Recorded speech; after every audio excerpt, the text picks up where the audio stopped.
Where your treasure is, there will your heart be also. God has given us unlimited treasures in His Word. Every time we open it, we can discover a new treasure or admire an old one. What will we find today? Here's Carla Early with Treasure Hunt in the Word. As we read the Bible, we see God supplying for all the needs of His people. Just think about the children of Israel in the wilderness. God provided for all their needs, daily food and water for them and their animals to keep them healthy. Their clothes and shoes didn't wear out, and all of this for 40 years.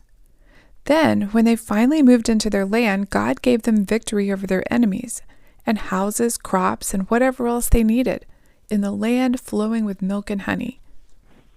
In Ezra 7, we find a man named Ezra who had studied his ancestors' interaction with the Lord and learned how faithful God was to His people.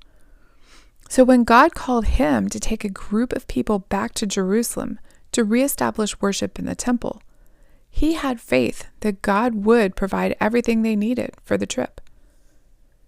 We know from later readings that Ezra was a detailed planner. I know those kind of people. They make lists and check them twice. They think ahead. So Ezra most certainly had a list of things that they would need when he approached King Artaxerxes. And God started out the trip with a foretaste of His faithfulness, because we find in verse 6, the king had granted him everything he asked for the hand of the Lord his God was on him. The whole list granted, but not because the king was in a good mood or because Ezra was eloquent and persuasive, but because the hand of God was on him. As Proverbs 21:1 says, the king's heart is a stream of water in the hand of the Lord. He directs it toward all who please Him.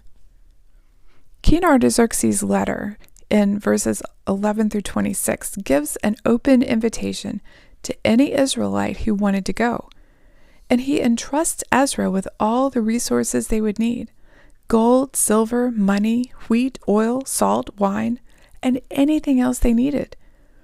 He basically gave Ezra a blank check.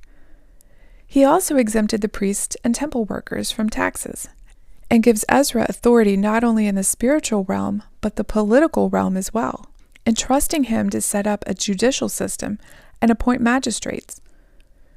On their journey, and even after they arrived, they would have everything they needed. But before they left, Ezra realized that there was one important thing he had left off his list. With all the wealth that they were bringing, the group needed protection on this dangerous journey.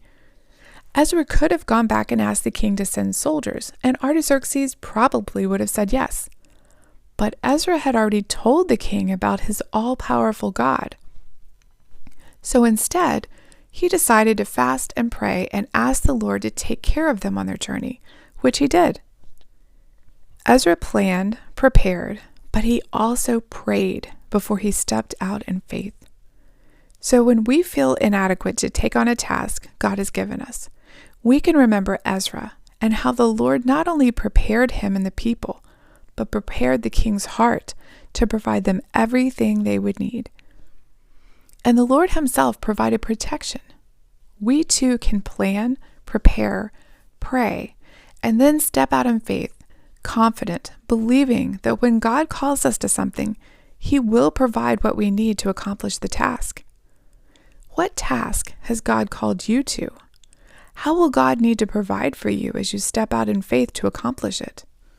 You can contact us at treasurehuntintheword@gmail.com. We'd love to hear the treasures God has given you through His Word. You can listen to other episodes on our website, which you can find in the description below. Thank you for listening, and remember, where your treasure is, there will your heart be also.